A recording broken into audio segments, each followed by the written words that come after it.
Thomas Miller wiped the sweat from his forehead with his cement-stained sleeve as he worked on the construction site, laying bricks with the practiced precision of someone who had spent 23 years in the masonry trade, building homes and commercial buildings for other people while living himself in a small rented apartment that he could barely afford on wages that hadn't kept pace with rising costs of living in the city where he had worked since dropping out of high school at 16 to help support his mother after his father had abandoned their family without warning or financial provision.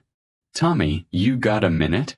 His foreman called from across the construction site where they were building luxury condominium complex that would sell for prices exceeding what Thomas would earn in a decade of hard physical labor that left his back aching and his hands permanently rough from handling abrasive materials in all weather conditions without complaint, because he was grateful to have steady employment when many men his age had been replaced by younger workers or automated equipment that made human skill increasingly obsolete in industry that was transforming rapidly.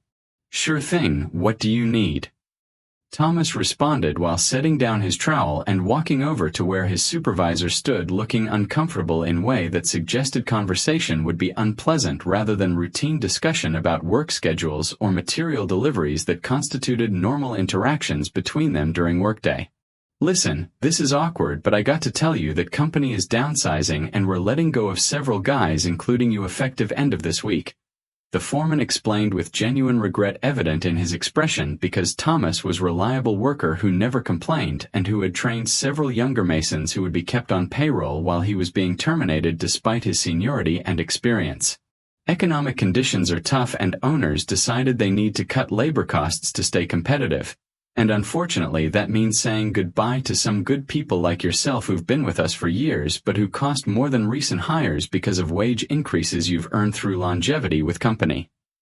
The news hit Thomas like physical blow, because at 39 years old, with only high school dropout status and specialized skills in trade that was increasingly difficult to find work in given competition from immigrants willing to accept lower wages and younger workers with more recent training in new techniques and materials, he knew that finding another position at comparable pay would be extremely challenging, if not impossible, in an economy where construction work was contracting and employers had luxury of being selective about hiring.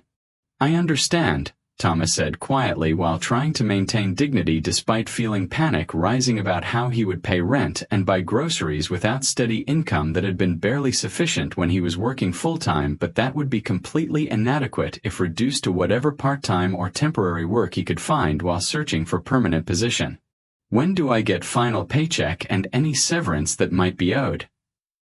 His question was practical rather than emotional, because he had learned long ago that expressing feelings about economic hardships that were commonplace among working-class men like himself was viewed as weakness rather than legitimate response to genuinely difficult circumstances that threatened his ability to maintain basic standard of living. "You'll get 2 weeks severance pay plus payment for accumulated vacation days, which works out to about $3,000 total," the foreman explained while handing Thomas an envelope containing paperwork documenting terms of his termination. "I'm really sorry about this, Tommy. If it were up to me, I'd keep you on because you're one of best masons we have, but decision came from corporate and I don't have authority to override it. I'll write you strong recommendation letter if that helps with finding new position somewhere else." The offer of recommendation was kind gesture, but Thomas knew that letter praising his skills would have limited value when dozens of other experienced workers were competing for same scarce positions in industry where employers could afford to be extremely selective about hiring because labor supply exceeded demand dramatically in economic conditions that favored capital over workers who had little bargaining power as individuals.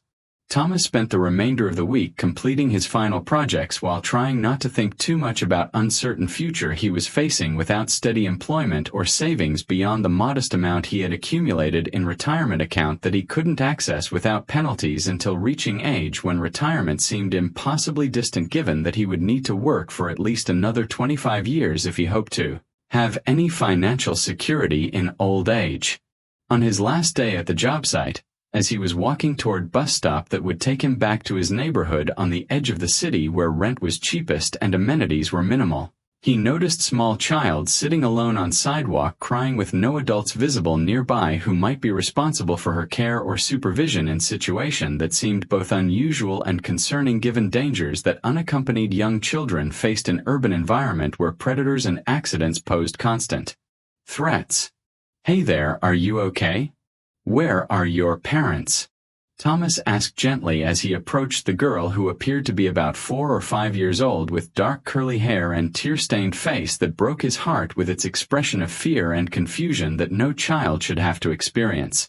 "I don't know where my mama is," the little girl sobbed in response to his question. "We were walking and then she wasn't there anymore and I don't know where to go." Her explanation was typical of a young child who lacked vocabulary or understanding to articulate what had happened, but who clearly had been separated from caregiver in circumstances that Thomas suspected might be more complicated than simple accident of getting lost in crowd, given that area where he had found her was not particularly busy at this time of evening and that responsible parent would presumably have noticed child's absence immediately and returned to look for her. Thomas looked around hoping to spot frantic parents searching for missing child, but after 15 minutes of waiting in same location where he had found the girl while trying to comfort her and asking passers-by if they had seen woman looking for young daughter, he realized that he needed to take more active steps to resolve situation rather than simply hoping that parent would materialize. "Okay, sweetie, I think we need to get you to the police station so they can help find your mama," Thomas explained while extending his hand to the child who hesitated briefly before accepting his assistance with trust that was simultaneously touching and concerning given that she was following stranger who could have had malicious intentions rather than genuine desire to help her find her family. "What's your name, honey?"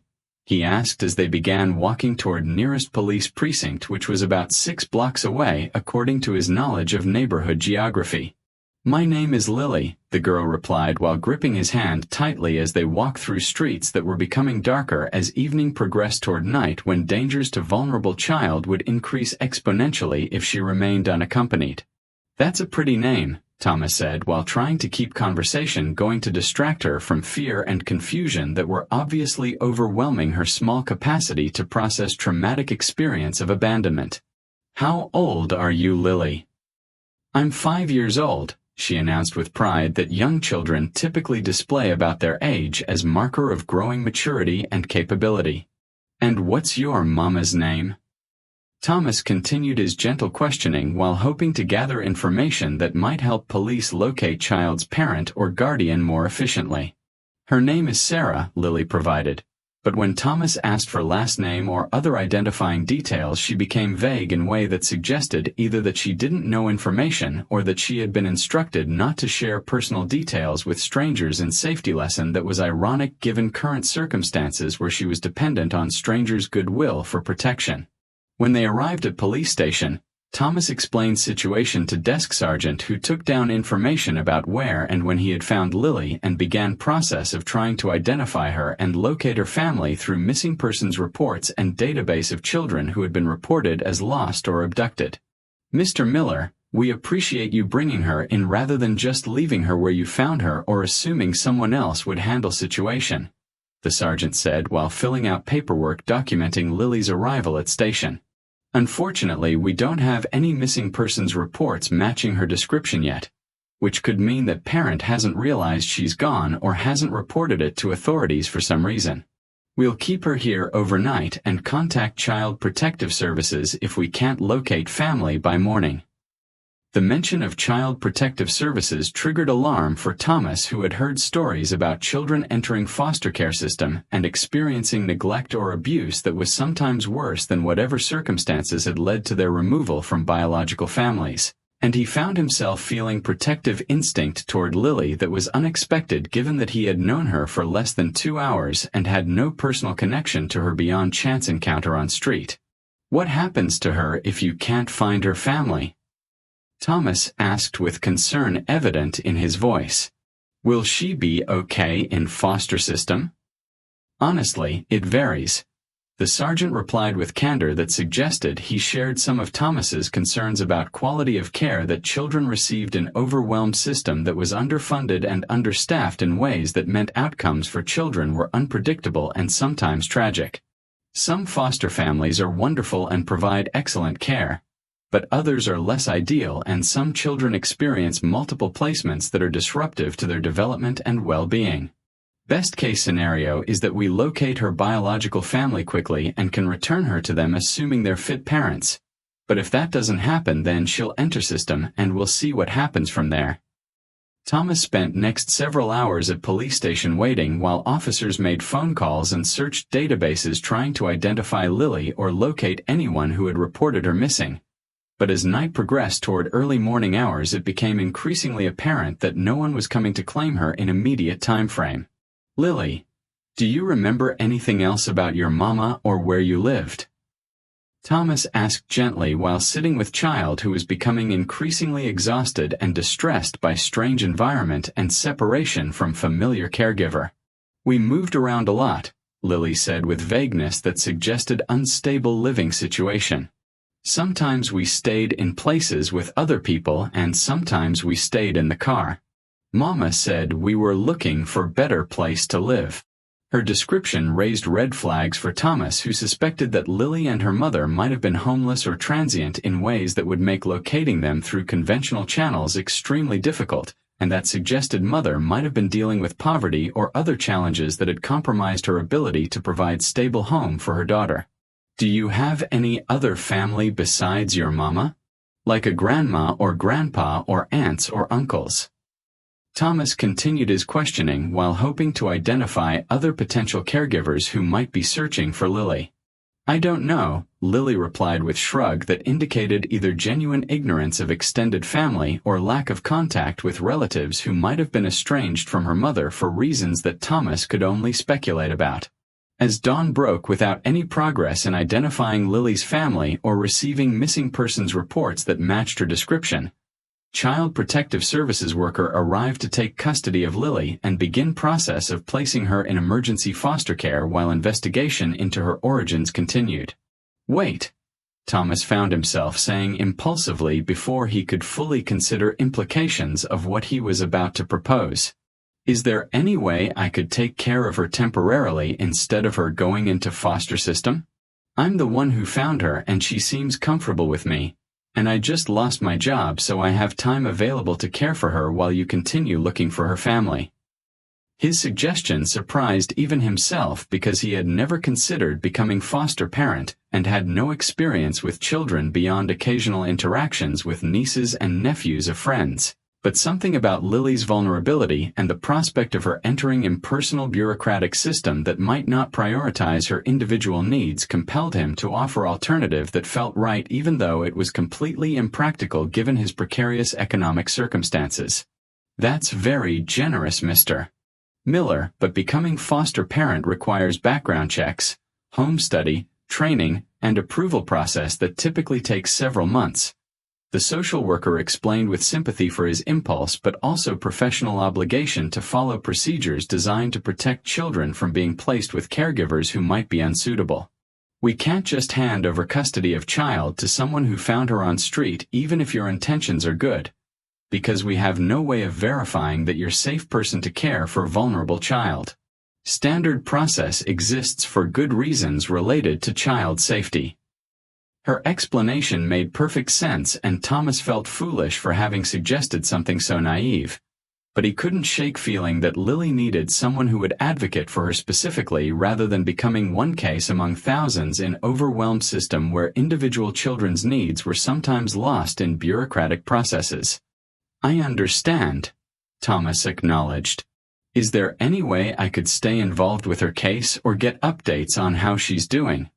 I know I'm just a stranger who found her, but I feel invested in making sure she's okay after everything she's been through. The social worker considered his request for a moment before responding. I can't give you regular updates due to confidentiality regulations, but if you're serious about wanting to help her, you could begin process of becoming approved foster parent and specifically request placement of Lily once you've completed requirements. That would typically take 4 to 6 months assuming your background check comes back clean and your home meets standards for foster care, and there's no guarantee she would still be available for placement by that time because we'll continue looking for her biological family and she might be reunited with them or placed with relatives before you complete approval process. But if you're genuinely interested in caring for her, that would be legitimate path forward that would allow you to do so within framework of legal system. The suggestion planted seed in Thomas's mind that grew during following weeks as he struggled to find new employment while going through process of applying to become licensed foster parent with specific interest in providing home for Lily if she remained in custody of state. The background checks revealed nothing problematic in his history beyond speeding ticket from 10 years earlier and parking violations that were irrelevant to assessment of his character. And home study conducted by social worker concluded that while his small one-bedroom apartment was modest, it met minimum standards for housing one child if Thomas was willing to give her the bedroom while he slept on couch and living room. Mr. Miller, I have to be honest with you about challenges you would face as single male foster parent. The social worker conducting his home study said with directness he appreciated. Statistics show that children in foster care generally do better in two-parent households with more resources and support systems. And as single man with limited income and no experience caring for children, you would be facing significant difficulties providing stable home environment for traumatized child who has already experienced abandonment and who will likely have emotional and behavioral issues stemming from that trauma. I'm not saying you're incapable of being good foster parent, but I want you to understand realistically what you would be taking on before you commit to this path. Her concerns were reasonable, but Thomas had already made up his mind that he wanted to provide home for Lily regardless of difficulties he would face, partly because he identified with her experience of being abandoned by parent, and partly because he felt moral obligation to follow through on impulse that had led him to offer to care for her in first place rather than simply walking away once system had taken over her case. After 4 months of training classes, paperwork, interviews, and waiting for approvals from various agencies involved in foster care licensing, Thomas finally received notification that he had been approved as foster parent and that Lily was still in temporary placement without having been reunited with biological family who remained unidentified despite ongoing investigation that had produced no leads about her origins or circumstances of her abandonment. We're prepared to place Lily with you on trial basis with understanding that placement could be disrupted if it's not working out or if biological family is located and determined to be fit to resume custody. The placement coordinator explained during meeting where Thomas signed paperwork accepting responsibility for Lily's care. You'll receive monthly stipend of $500 to help cover costs of caring for her including food, clothing, and other necessities. And she'll be eligible for medical care through state health insurance program. You'll also be required to participate in ongoing training and to work with social worker who will conduct regular home visits to assess how placement is going and whether Lily's needs are being met adequately. The financial stipend was helpful but nowhere near sufficient to cover actual costs of raising child, particularly given that Thomas was still unemployed and relying on rapidly depleting severance pay and savings to cover his own basic expenses. But he had committed to making this work regardless of financial pressures because he believed Lily deserved stable home with someone who cared about her specifically rather than viewing her as one case among many in professional caseload. When Lily arrived at his apartment with social worker who transferred her few belongings that had been accumulated during months in temporary foster home, her face lit up with recognition and relief when she saw Thomas waiting for her. "Tommy," she exclaimed while running to hug him with enthusiasm that brought tears to his eyes because it indicated that she had remembered him positively and that she was happy about placement rather than being fearful or resistant as some children were when moved to new homes. "Hey Lily, welcome home," Thomas said while returning her hug and trying to convey through tone and body language that she was safe and wanted in his home even though accommodations were humble and he had limited experience knowing how to care for a 5-year-old girl who had experienced trauma that would require patience and understanding to help her heal from. "I know this place isn't fancy, but I fixed up the bedroom for you with some stuffed animals and books that I thought you might like, and we'll figure out together how to make this work as home for both of us." His honesty about limitations of what he could provide was combined with genuine commitment to doing his best to give her stable and loving environment that would help her recover from abandonment and develop into a healthy child despite difficult start to her life. The first weeks of their life together were challenging as Thomas learned through trial and error how to manage routines of caring for young child, including preparing meals she would eat, establishing bedtime rituals that helped her sleep through night without nightmares, and responding to emotional outbursts that seemed to come from nowhere but that he gradually understood were triggered by reminders of trauma she had experienced or fears about being abandoned again. "Lily, I need you to understand something really important," Thomas told her during a particularly difficult evening when she had become hysterical about him leaving to go to grocery store without her because she was afraid he wouldn't come back. "I know your mama left you and that was really scary and sad, but I promise you that I'm not going to leave you. When I go to store or anywhere else without you, I will always come back. You're safe here with me and I'm committed to taking care of you for as long as you need me to." His reassurance had to be repeated many times over following months before Lily began to internalize message that he was reliable presence who wouldn't disappear from her life unexpectedly. As months turned into first year and then second year of Lily living with Thomas, their bond deepened from initial connection based on his rescue of her into genuine father-daughter relationship that neither of them had anticipated but that both of them treasured as most important relationship in their lives. Thomas had finally found part-time construction work that paid less than his previous job, but that was sufficient when combined with foster care stipend to cover their basic expenses, though there was little money left over for extras or luxuries that would have made their lives more comfortable. "Daddy, can I ask you something?" Lily inquired one evening using names she had started calling him after about 6 months of living together when she had asked permission to stop calling him Tommy and start calling him Daddy instead because he felt like real father to her in ways that were more meaningful than biological connection. "Of course, sweetie, you can ask me anything," Thomas replied while putting down newspaper he had been reading about proposed construction projects in region that might generate employment opportunities. "Do you think my real mama will ever come back for me?" Her question was one she had asked in various forms dozens of times over 2 years they had been together, and Thomas had learned that she needed him to be honest rather than providing false reassurances about possibility that seemed increasingly unlikely as years passed without any contact from biological mother who remained unidentified by authorities despite ongoing but increasingly perfunctory investigation. "I don't know, honey," Thomas answered truthfully. "Your social worker is still trying to find information about your mama, but it's been a long time now without any leads, so it's possible that she might not come back. But what I want you to know is that whether or not your biological mama comes back, you have home here with me for as long as you want it, and I love you very much regardless of what happens with finding your birth family." His response balanced honesty about uncertainty with reassurance about his commitment to her that he hoped would provide foundation of security even as she grieved loss of mother she couldn't forget despite having been abandoned. Thomas's life had been transformed by Lily's presence in ways that extended beyond practical demands of parenting to include shift in his entire sense of purpose and identity from man focused primarily on survival and getting through each day toward father whose decisions were guided by consideration of how they would affect daughter he was responsible for protecting and nurturing.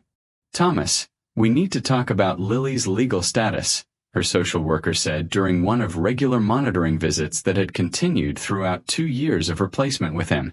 "Biological family still hasn't been located despite extensive efforts, and at this point agency is recommending that parental rights be terminated and that Lily be freed for adoption.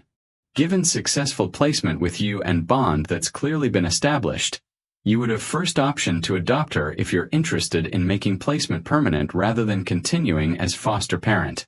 I should warn you that adoption would mean you're fully financially responsible for her without ongoing stipend from state, and you would need to demonstrate that you have stable income sufficient to support both of you without government assistance."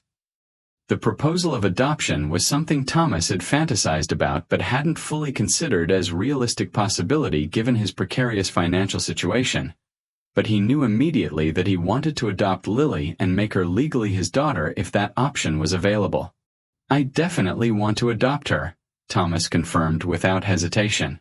"But I'm concerned about financial requirements because my income is still pretty marginal from part-time construction work and I'm not sure it meets threshold you're describing as necessary to qualify." Is there any flexibility, or do I need to find better paying job before adoption can be finalized? His question reflected tension between his desire to make commitment permanent and realistic assessment of his economic limitations that could disqualify him from adopting child he had been successfully parenting for 2 years. The social worker reviewed his financial documentation and consulted with supervisors before returning with answer that was mixed blessing.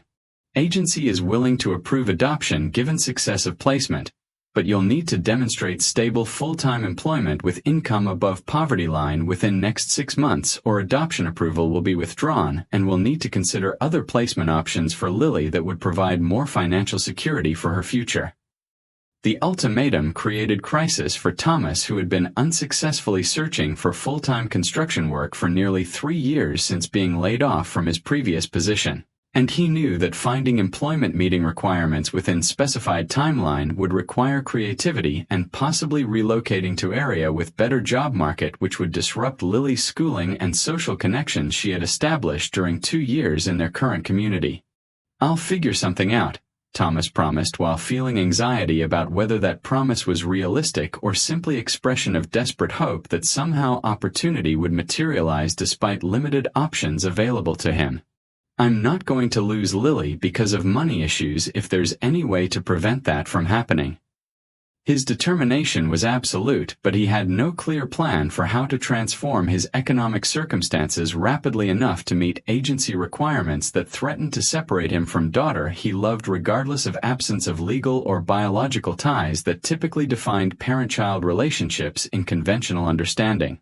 In desperate search for employment opportunities that might provide income necessary to qualify for adoption approval, Thomas began applying for jobs outside construction industry, including retail positions, warehouse work, and various service sector jobs that required no specialized training but that paid slightly better than part-time construction work he had been relying on.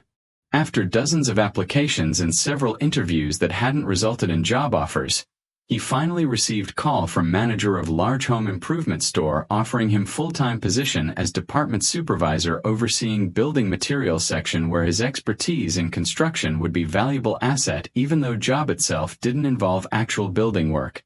Position pays $15 per hour plus benefits including health insurance, and if you perform well there's potential for advancement into management roles that would increase your compensation over time, the manager explained during interview. Hours are 40 per week with some weekend shifts required, but schedule is generally predictable, which should help with childcare arrangements for your daughter. The salary worked out to about $31,000 annually before taxes, which was barely above poverty line for household of 2 but was sufficient to meet minimum income requirements set by adoption agency and represented significant improvement over his current financial situation that had been keeping him awake at night with anxiety about losing Lily due to circumstances beyond his ability to control through hard work alone. "I accept the position," Thomas confirmed immediately without negotiating for higher salary or better conditions, because he knew his bargaining position was weak and that he needed this job desperately to preserve his family with Lily. "When can I start?"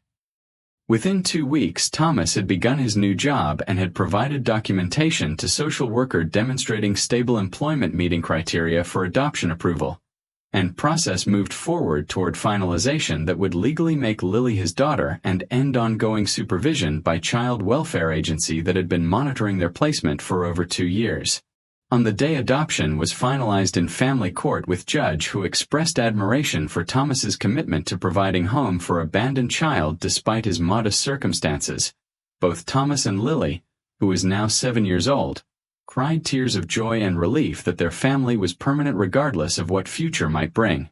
"Congratulations, Daddy," Lily said while hugging him after ceremony concluded. "Now nobody can take me away from you ever again." Her understanding of significance of adoption reflected anxieties she had carried throughout 2 years of foster placement about possibility of being removed from home where she felt safe and loved.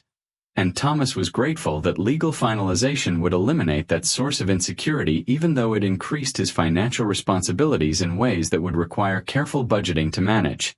The years that followed adoption were marked by steady improvement in their circumstances as Thomas gained experience in retail management, and received modest promotions and raises that increased his income gradually toward lower middle-class stability rather than working poverty that had characterized his earlier life. Lily thrived in school, where she proved to be an intelligent and motivated student despite early developmental delays that had resulted from neglect and instability during the first 5 years of her life before Thomas had found her. And her teachers consistently praised her resilience and positive attitude that made her pleasure to work with even when academic content was challenging for her. "Dad, I got accepted to the advanced math program," Lily announced excitedly when she was 10 years old and had applied for an enrichment program that would allow her to take algebra in middle school rather than waiting until high school like most students. "The teacher said I'm one of only 5 students in my grade who qualified based on test scores, and that being an advanced program will help me be prepared for college if that's what I decide I want to do." Her pride in academic achievement was touching for Thomas, who had never excelled in school himself and who sometimes worried that his limited education would handicap his ability to support Lily's intellectual development. But he had learned to seek help from teachers and tutors when she needed assistance with homework beyond his capabilities to provide directly. "That's fantastic, sweetie. I'm so proud of you," Thomas responded with genuine enthusiasm. "We'll celebrate tonight with special dinner at your favorite restaurant." The promise of dinner out was a treat they could afford only occasionally given tight budget. But Thomas believed that celebrating Lily's achievements was an important investment in her self-confidence and motivation that would pay dividends throughout her life, even if it meant sacrificing in other areas of their spending. When Lily was 12 years old and in 7th grade, Thomas was approached by his district manager about opportunity to become store manager at new location that was opening in rapidly developing suburb on outskirts of city where they currently lived. Position would come with significant salary increase to about $70,000 per year plus bonus potential based on store performance, the district manager explained. "It's substantial step up in responsibility, and you'd be managing team of about 40 employees across all departments. But I think you've demonstrated leadership capabilities that would make you successful in role.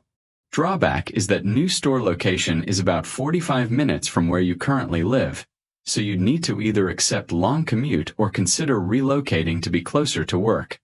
I need answer within week about whether you're interested." The opportunity represented life-changing increase in income that would finally provide financial security Thomas had never experienced, and that would allow him to give Lily advantages like college savings and extracurricular activities that had been impossible on tighter budget. But relocating would mean pulling her out of school where she had established friendships and leaving community where they had built life together over 7 years since her adoption. "Lily, I need to talk to you about decision I have to make that will affect both of us," Thomas explained that evening over dinner. "I've been offered promotion to store manager that would pay a lot more money than I currently make. But new store is far enough away that we'd probably need to move to different neighborhood closer to my work. Moving would mean you'd have to change schools and leave your friends here, but having more money would mean I could afford to send you to better schools and help you with college when time comes for that. What do you think we should do?" His inclusion of her in decision-making reflected philosophy he had developed about parenting that involved treating her as partner in their family, whose opinions mattered even when he as parent would make final decision after considering her input. "I think you should take promotion, Dad," Lily responded after thinking carefully about implications. "I'll miss my friends, but we can still stay in touch online and visit sometimes. And it sounds like this job would make things easier for you financially, which would be good because I know you worry about money sometimes even though you try to hide it from me. Plus moving to new school might be fun adventure and chance to meet new people and try new things. I'm okay with it if you decide that's what's best for us." Her maturity and willingness to support decision that involved sacrifice on her part made Thomas's heart swell with pride and love for this remarkable girl who had come into his life by chance but who had become central to everything he cared about and every decision he made. They relocated to suburban community that was more affluent than working-class neighborhood where they had been living, and Lily enrolled in middle school that offered more resources and programs than her previous school, including robotics club and debate team that she joined enthusiastically despite initial nervousness about making friends in unfamiliar environment. "I really like my new school, Dad," Lily reported after first month in new location. Classes are harder than at my old school, but teachers are really good and I'm learning a lot. I joined robotics club and we're building competition robot, which is super cool. There's girl named Maya in my grade who invited me to sit with her group at lunch, and they're all really nice and into similar things as me, so I think I'm going to fit in well here. Her positive adjustment to relocation relieved Thomas's concerns about whether moving had been right decision, and he threw himself into new job with enthusiasm that came from knowing his hard work was providing better life for daughter he was devoted to. When Lily was 15 years old and beginning to think seriously about college applications and future career possibilities, Thomas received phone call from social worker who had handled her case during foster care and adoption years earlier. Mr. Miller, I'm calling because situation has developed that you need to be aware of regarding Lily's biological family. The social worker explained with tone that immediately put Thomas on alert that conversation would be difficult. After all these years of no leads, we finally identified Lily's biological parents through DNA database match that occurred when her mother was arrested on drug-related charges and her DNA was entered into system. Mother's name is Sarah Mitchell and father's name is James Mitchell, and they're claiming that Lily was taken from them without their consent and that they've been searching for her for 10 years since she disappeared. They're requesting contact with her and potentially challenging adoption on grounds that their parental rights were terminated without adequate effort to locate them and involve them in proceedings. The news felt like bomb exploding in Thomas's carefully constructed life because prospect of Lily's biological parents reappearing and potentially claiming her threatened to destroy family he and Lily had built over decade they had been together. But adoption was finalized years ago, Thomas protested. They can't just show up after 10 years and undo legal adoption because they suddenly decided they want her back. Can they? His question reflected both hope that legal protections would prevent disruption of Lily's life and fear that he was about to lose daughter to biological parents who had legal claims that might supersede his adopted parent status regardless of decade he had spent raising her as his own. Legally, it's complicated, the social worker acknowledged. Adoption finalization typically provides strong legal protection, and courts are reluctant to overturn adoptions that have been in place for extended period, particularly when child is bonded with adoptive parent and is thriving in that placement. However, biological parents are claiming that they never voluntarily relinquished custody and that Lily was essentially kidnapped from them, which if proven could potentially provide grounds for challenging adoption. I'm not saying their claim will succeed, but I wanted you to be aware that they're making these allegations and that you may need to retain attorney to defend adoption if they pursue legal action.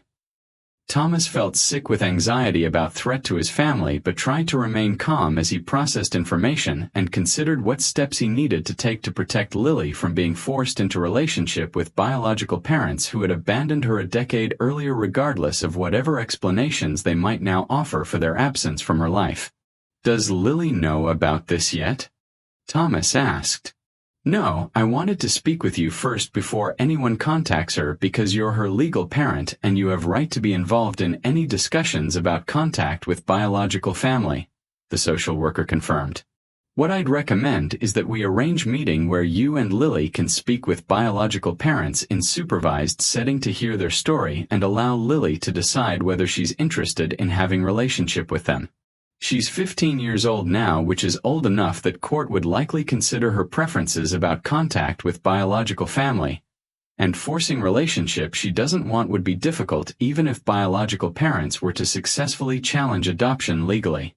The suggestion of meeting filled Thomas with dread because he feared that Lily might be curious about biological parents and want to explore relationship with them, which could lead to her gradually pulling away from him in favor of biological family, who could offer genetic connection he couldn't compete with despite decade of devoted parenting that had defined his entire adult identity. Let me talk to Lily first and see how she feels about possibility of meeting biological parents before we schedule anything, Thomas requested. This is going to be huge shock for her and I want to prepare her carefully rather than just springing it on her without warning. That evening Thomas sat down with Lily to have conversation he had been dreading for 10 years since adopting her, while always hoping it would never be necessary because biological parents would never resurface to complicate family they had built together. Lily, I need to tell you something important that's going to be surprising and probably upsetting," Thomas began while trying to keep his voice steady. "Your biological parents have been located after all these years, and they're saying they want to meet you.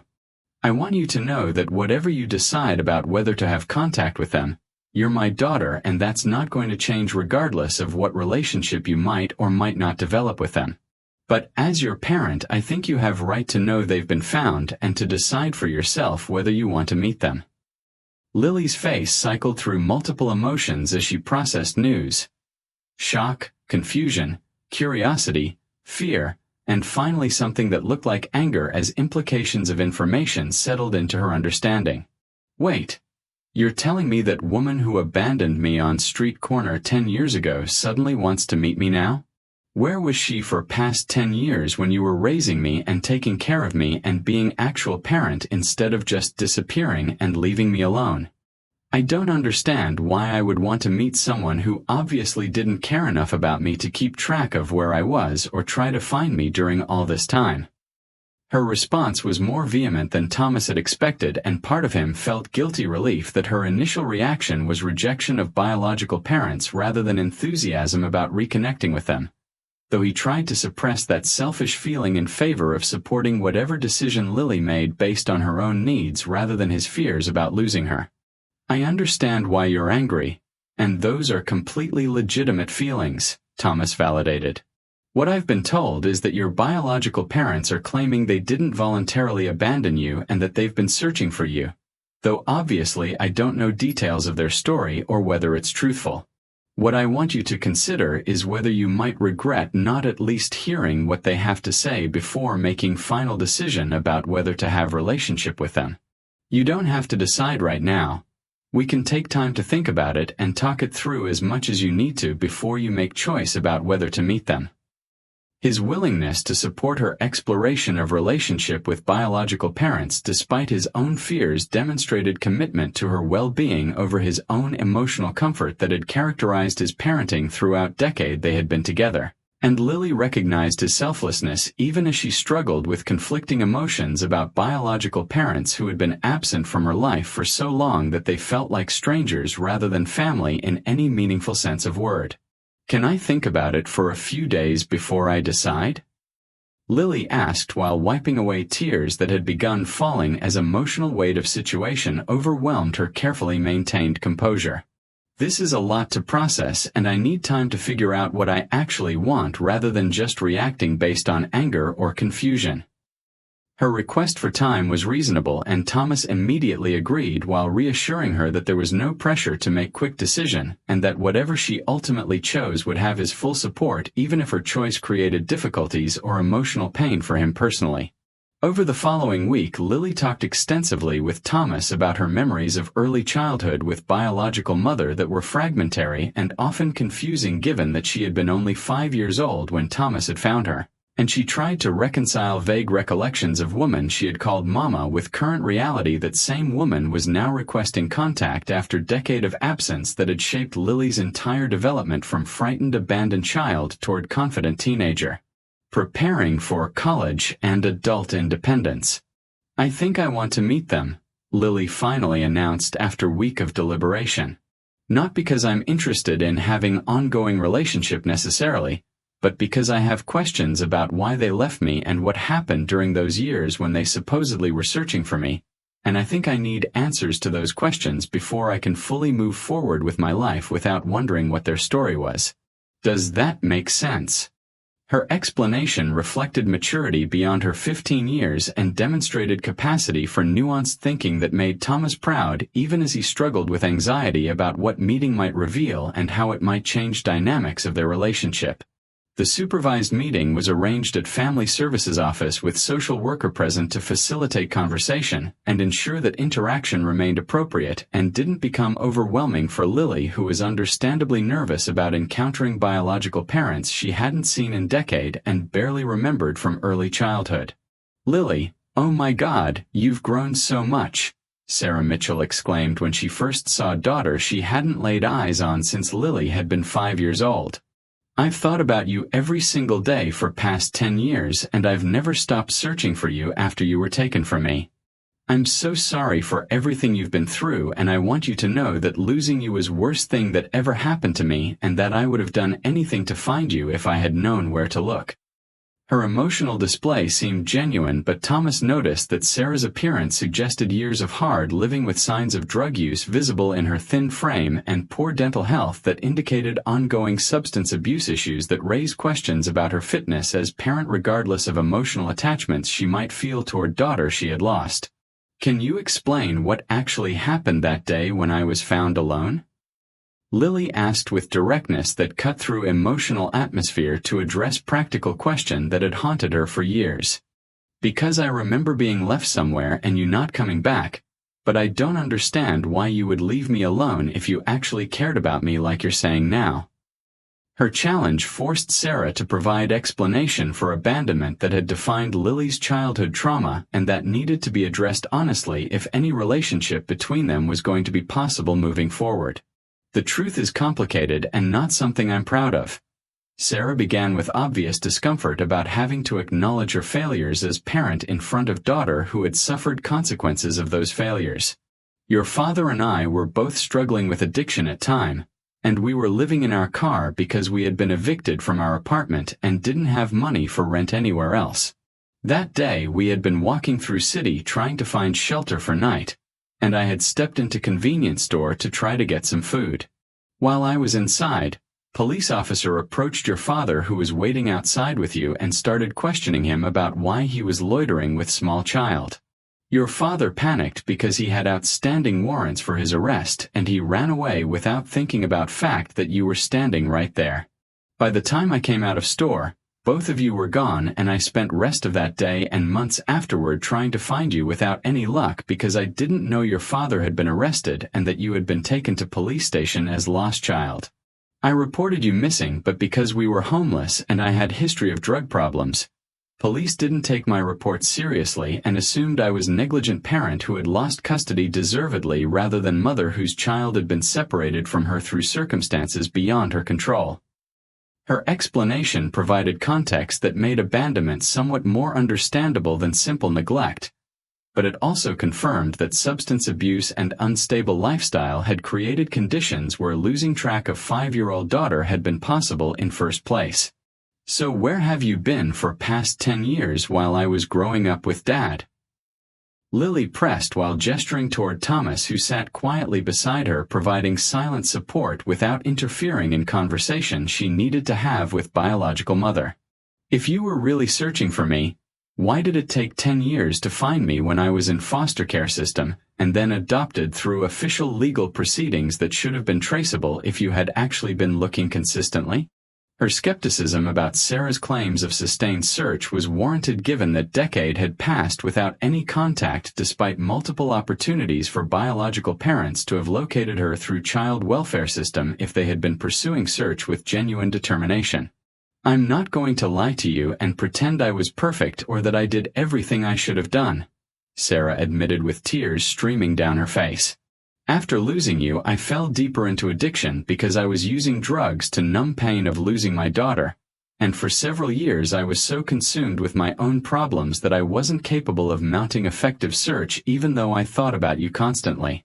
Your father was in prison for 3 years which meant he couldn't help with search, and by time he was released and we both had gotten somewhat more stable through treatment programs, trail had gone cold and we didn't know how to find you within system that's deliberately designed to make it difficult for biological parents to locate children who have been removed from their custody.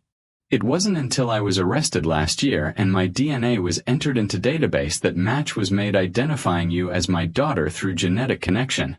And that's when we learned you had been adopted and were living with your adoptive father. I know 10 years is impossibly long time and I know I failed you in ways that can't be undone. But I want you to know that my love for you never stopped even during years when I was too broken to act on that love effectively." Lily absorbed Sarah's explanation with expression that was difficult to read but that seemed to reflect mixture of compassion for pain Sarah had experienced and anger about choices that had resulted in Lily's abandonment regardless of extenuating circumstances that might partially explain those choices. "I appreciate you being honest about what happened. Lily finally responded after long silence during which everyone in room waited tensely for her reaction.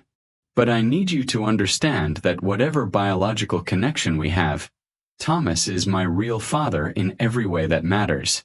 He's the one who found me when I was alone and scared. He's the one who went through process of becoming foster parent so he could take care of me. He's the one who adopted me and made me legally his daughter. And he's the one who has been there for me every single day for past 10 years through good times and bad times. I don't know what kind of relationship we might be able to have going forward, but I need you to respect that my family is with him, and that's not going to change regardless of whether I decide to have contact with you and my biological father. Her declaration of loyalty to Thomas was clear and unambiguous, and he felt tears welling up as he listened to daughter. He loved articulate what he had hoped she felt but had never been certain about, given that biological bonds were often described as irreplaceable and uniquely powerful in ways that suggested adoptive relationships could never fully compete with genetic connections. I understand and I respect that, Sarah replied with obvious pain about being told she had been replaced in her daughter's affections, but also with apparent acceptance that consequences of her past choices included losing primary parent status in Lily's life. I'm not asking to take Thomas's place or to disrupt life you've built with him. What I'm hoping for is opportunity to be part of your life in whatever capacity you're comfortable with, even if that's just occasional contact or updates about how you're doing. I know I don't deserve your forgiveness or your love after abandoning you, but I'm asking for chance to at least be present going forward, even if I can't undo damage from past. The meeting concluded with agreement that Lily would consider whether she wanted ongoing contact with Sarah and James, who had sat quietly through most of conversation, allowing Sarah to do most of talking as spokesperson for both of them. And that decision about future relationship would be made by Lily based on her own needs and preferences, without pressure from either biological parents seeking reconnection or from Thomas, who wanted to support whatever choice she made even though part of him feared losing daughter to biological family who could offer genetic connection he couldn't match. Thank you for being so mature about all of that, Thomas said to Lily as they drove home after meeting. I know it couldn't have been easy to hear your biological mother's story and to have to make decisions about what kind of relationship you want with her going forward. I want you to know that whatever you decide, I'll support your choice, even if it means sharing you with biological family in ways that might be difficult for me personally.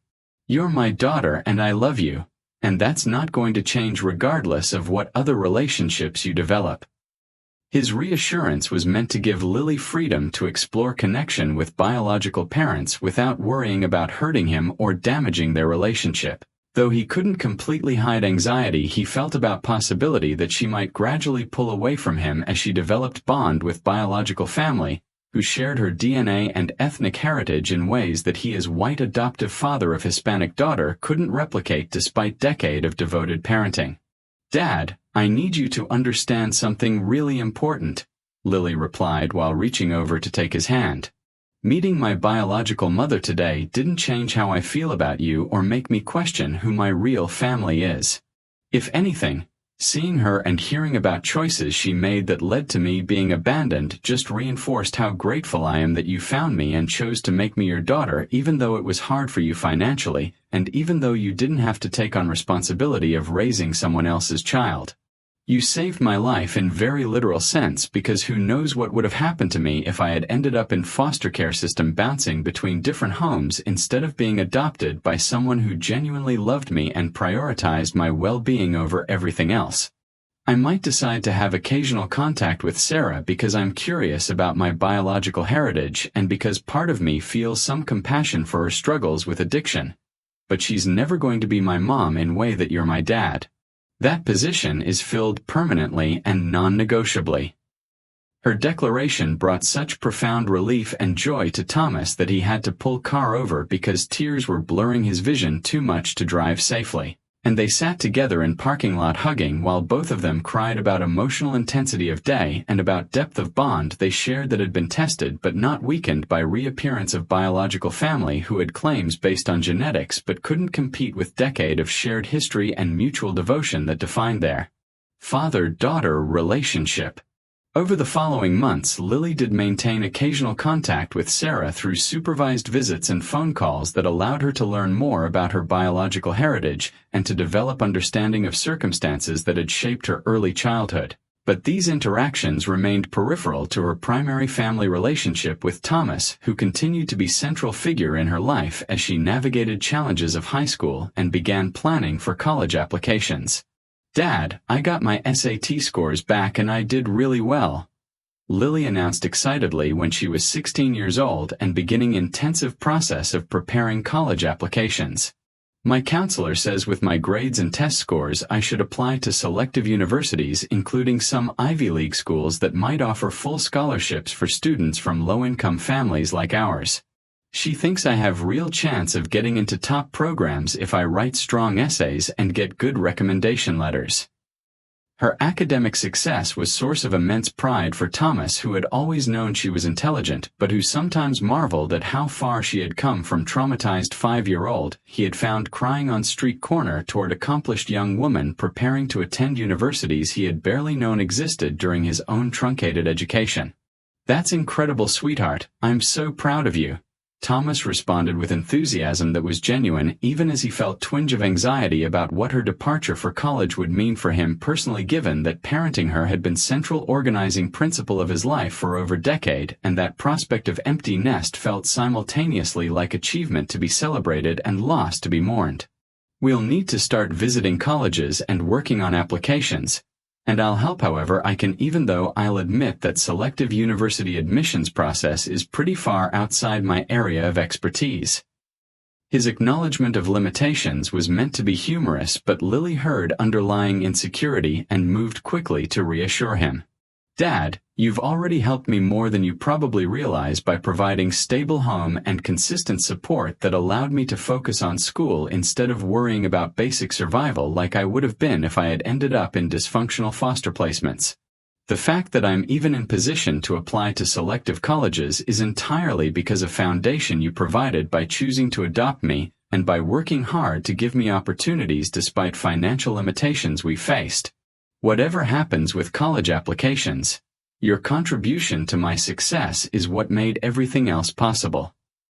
Her recognition of his role and her achievements meant everything to Thomas, who sometimes felt inadequate when comparing himself to other parents at her school who had advanced degrees and professional careers that contrasted sharply with his working-class background and limited formal education.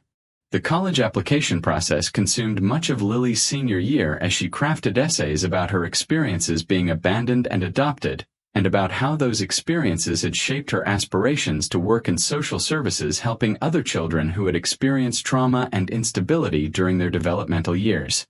"I want to use my story to help other kids who are going through similar situations," Lily explained to Thomas as she worked on personal statement for applications. "Not everyone who ends up in foster care is lucky enough to find someone like you who genuinely cares about them and who will fight to keep them safe. I want to work on improving foster care systems so that more kids have chance at stable placements and so that fewer children fall through cracks the way I might have if you hadn't found me."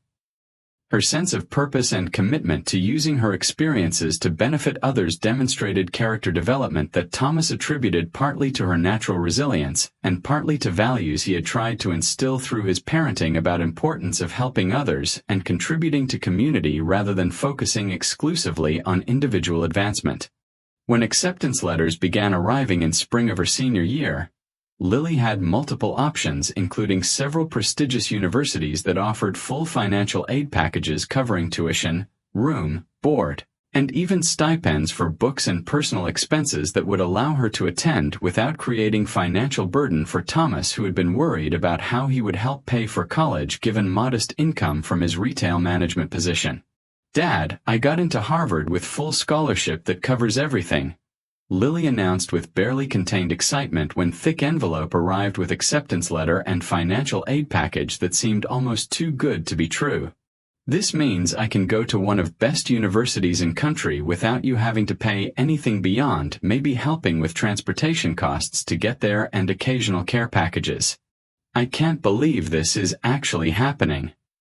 Her joy was infectious, and Thomas celebrated with her while simultaneously processing reality that his daughter would be moving across country to attend university that represented achievement he could barely comprehend given how far removed it was from his own life experiences and educational background. "I'm incredibly proud of you, Lily, and I think Harvard is perfect fit for someone with your intelligence and ambition," Thomas said while hugging her tightly. "It's going to be strange adjusting to you being so far away after having you home with me for past 11 years. But I know this is exactly what you should be doing, and I wouldn't want you to limit your opportunities just to stay close to me geographically. We'll figure out visits and video calls and whatever else we need to do to stay connected even when you're on other side of country pursuing your dreams." His support was unconditional even as he grieved privately about losing daily presence of daughter, who had been constant companion and primary motivation for everything he had done since day he had found her abandoned and alone. The summer before Lily left for Harvard was bittersweet as they tried to maximize time together while also preparing practically and emotionally for separation that represented natural developmental milestone but that felt more significant given that they had been only immediate family for each other without broader network of relatives who might provide continuity of connection during transition to college. "Dad, I need to tell you something important before I leave," Lily said during one of their last evenings together before her departure. "I've been contacted by a lawyer representing Sarah and James who says they want to establish some kind of financial trust for me now that I'm going to college. Apparently James's family is actually quite wealthy, and once they learned about my existence they've expressed interest in providing financial support that would supplement scholarship and give me additional resources for living expenses and future graduate school costs. The lawyer says trust would be in my name and wouldn't come with any strings attached in terms of requiring relationship with biological parents beyond what I'm already comfortable with. But I wanted to talk to you about it before making any decisions because I don't want to do anything that would feel like betrayal of everything you've done for me." Her disclosure about biological family's wealth was shocking to Thomas, who had assumed based on Sarah's appearance and history that she and James were struggling financially just as he had been throughout his life, and revelation that paternal grandparents were affluent raised complicated questions about what Lily's life might have been like if she had remained with biological family and avoided trauma of abandonment that had shaped her childhood. "Lily, if your biological family wants to provide financial support for your education and future, I think you should accept it," Thomas responded after taking time to process information and consider implications. "I've always wanted to be able to give you more financial resources than I've been capable of providing. And if your biological grandparents are willing to help you, that opportunity shouldn't be refused just because of loyalty to me. My pride isn't worth limiting your opportunities. And honestly, part of me is relieved that you'll have financial safety net beyond what I can provide given uncertainties of economy and my own job security. You've earned these opportunities through your hard work and intelligence, and you deserve to have resources that will allow you to focus on education without worrying about money in ways that I've had to worry about throughout my life." His generosity in encouraging her to accept help from biological family despite his own feelings of inadequacy about being unable to provide comparable financial support demonstrated selfless parenting that prioritized Lily's interests over his own ego or emotional comfort. "Are you sure, Dad? Because I don't want to accept their money if it's going to hurt you or make you feel like you're being replaced as my parent," Lily pressed while searching his face for signs of hidden resentment or pain that he might be suppressing for her benefit. "I'm completely sure," Thomas confirmed. "You accepting financial help from your biological family doesn't change our relationship or diminish what we've built together over past 11 years. If anything, knowing you'll have financial security actually makes it easier for me to feel good about you going so far away for college because I won't be lying awake worrying about whether you have enough money for textbooks or whether you're eating properly because you can't afford meal plan. Please accept their offer and use those resources to build best possible future for yourself without guilt about somehow betraying me by accepting help from people who share your DNA even though I'm the one who raised you." Lily's departure for Harvard in August was emotional for both of them as they said goodbye at airport with promises to talk frequently and visit whenever possible. and Thomas returned to empty apartment that felt impossibly lonely without Lily's presence filling spaces that had been shaped around routines of their shared life for over a decade. The adjustment to living alone again was difficult, and Thomas found himself struggling with depression and lack of purpose during initial months of Lily's freshman year when she was busy with classes and new social connections that didn't include him in ways they had when she had been living at home and he had been central figure in her daily life. "Dad, you sound sad when we talk on phone," Lily observed during one of their video calls several months into her first semester. "I know this transition is hard for both of us, but I'm worried about you being alone all the time without anyone to take care of or spend time with now that I'm not there. Have you thought about maybe dating or finding new hobbies that would give you social connections and sense of purpose beyond just working and waiting for my calls?" Her concern for his well-being prompted Thomas to acknowledge that he had indeed been isolating himself and that he needed to rebuild life that included more than just work and occasional conversations with daughter who was rightfully focused on her own new experiences and relationships at college. "You're right that I need to figure out how to have fulfilling life that doesn't revolve entirely around you," Thomas admitted. "I think I've defined myself so completely as your father for past decade that I've forgotten how to be individual with interests and connections beyond parenting. I'll work on that, I promise." Over the following years, as Lily completed her undergraduate degree and began graduate school in social work, Thomas did gradually rebuild social life that included dating a woman named Jennifer who worked as nurse at local hospital and who appreciated his kindness and stability even though she was initially intimidated by depth of his devotion to adoptive daughter who remained most important person in his life despite distance and her increasing independence. "Your dad is really special," Jennifer told Lily during visit to meet her after she and Thomas had been dating for about a year. "A lot of men would have walked away from situation of finding abandoned child and would have left her care to system. But he chose to take on responsibility of raising you even though it was difficult financially and required him to completely reorganize his life around your needs. That level of selflessness and commitment is rare, and it's one of things I love most about him." Her admiration for Thomas's character helped Lily feel more comfortable about their relationship and about fact that Thomas was building life that included romantic partnership in addition to his continued close bond with her. When Lily graduated from Harvard with highest honors and delivered student speech at commencement ceremony, Thomas sat in audience crying with pride as he listened to daughter he had found abandoned on street corner deliver eloquent address about resilience, second chances, and importance of adults who choose to invest in children who need advocates and stable homes. "None of my achievements would have been possible without my father Thomas Miller," Lily said during speech while looking directly at him in audience. "He's not my biological father, but he's my real father in every way that matters because he chose me when I was lost and afraid and he never gave up on me even when circumstances were difficult. He taught me through his example what unconditional love looks like and what it means to prioritize someone else's well-being over your own convenience or comfort.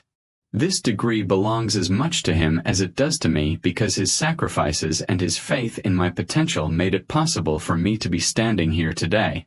Years later, when Lily had established a successful career as child welfare advocate and had married and started her own family, she asked Thomas to participate in television interview about foster care and adoption for documentary about success stories within system that too often failed children who needed stable homes.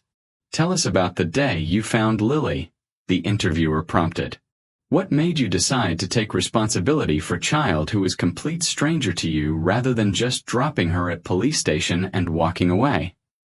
Thomas thought carefully about how to articulate decision that had changed his entire life trajectory in ways he could never have anticipated when he had seen small frightened girl crying on sidewalk over a decade and a half earlier. "Honestly, I'm not sure I made conscious decision in moment," Thomas reflected. "It was more like instinct or moral imperative that I couldn't ignore. When I saw her sitting there alone and terrified, I felt connection to her vulnerability because I remembered what it felt like to be abandoned by my own father when I was young. I couldn't walk away knowing she needed help, and once I got involved in her situation I couldn't let go because she had already gotten into my heart. Every step after that, becoming foster parent, going through adoption process, reorganizing my life around her needs. Felt like natural progression rather than series of difficult choices, though looking back I recognize how easily things could have gone differently if I had made different decisions at various points. What I want people to understand is that you don't have to be wealthy or highly educated or perfectly prepared to make profound difference in child's life. You just have to be willing to show up consistently and to prioritize their needs even when it's inconvenient or difficult. That's what I tried to do for Lily, and seeing who she's become makes every sacrifice feel insignificant in comparison to joy of being her father.